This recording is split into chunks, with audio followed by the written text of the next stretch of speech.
Good evening, I'm Bull Witzer. Welcome to Headline Snooze, where the news is fear and unbalanced. We alarm, you decide to hide under your bed.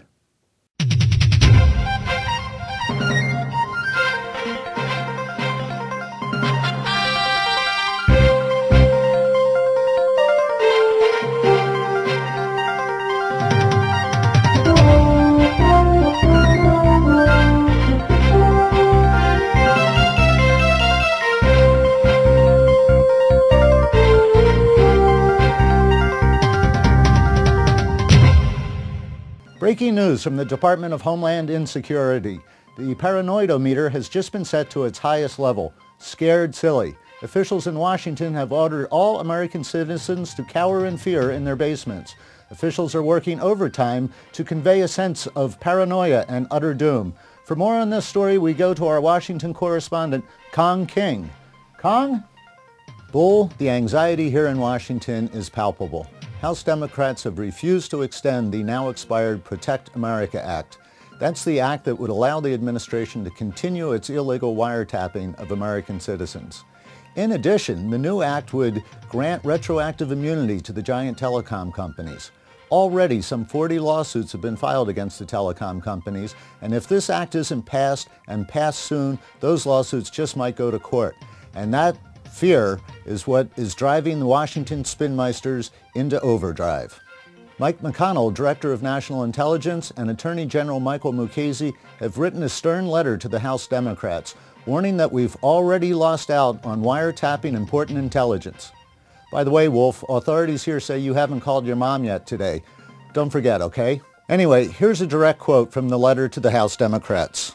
If you don't grant immunity to our wealthy friends at the telecom corporations, the terrorists will win and we'll blame it all on you Democrats. Nya, nya, nya, nya, nya, nya.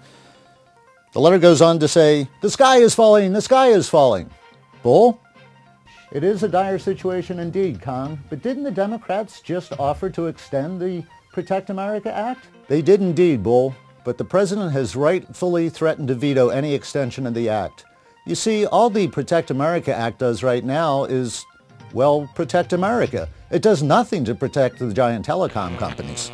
That's why the president has said he will veto any bill that doesn't include immunity for the telecom companies. Think about it, Bull. If even one of those lawsuits got through and actually went to court, think of what other illegal activities this White House is engaged in might be revealed by having this come out in open court.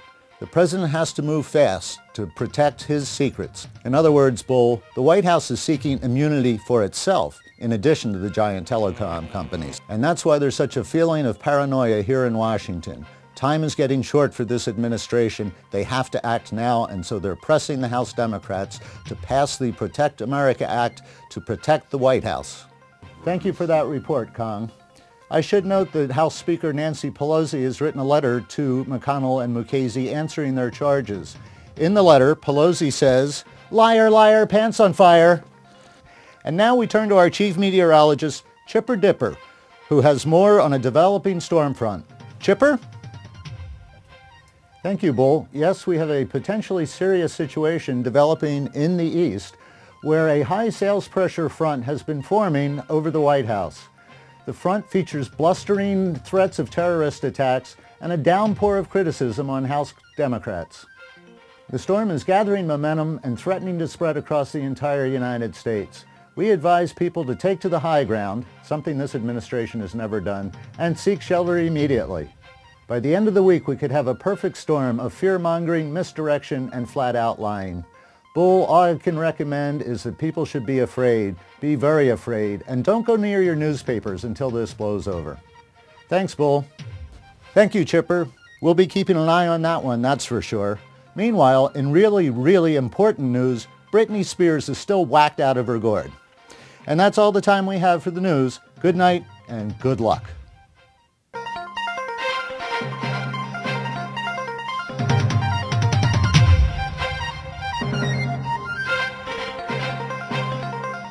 The News Hour with Bull Spitzer is made possible by huge payoffs from AT&T and from viewers like you who are paralyzed with fear and paranoia.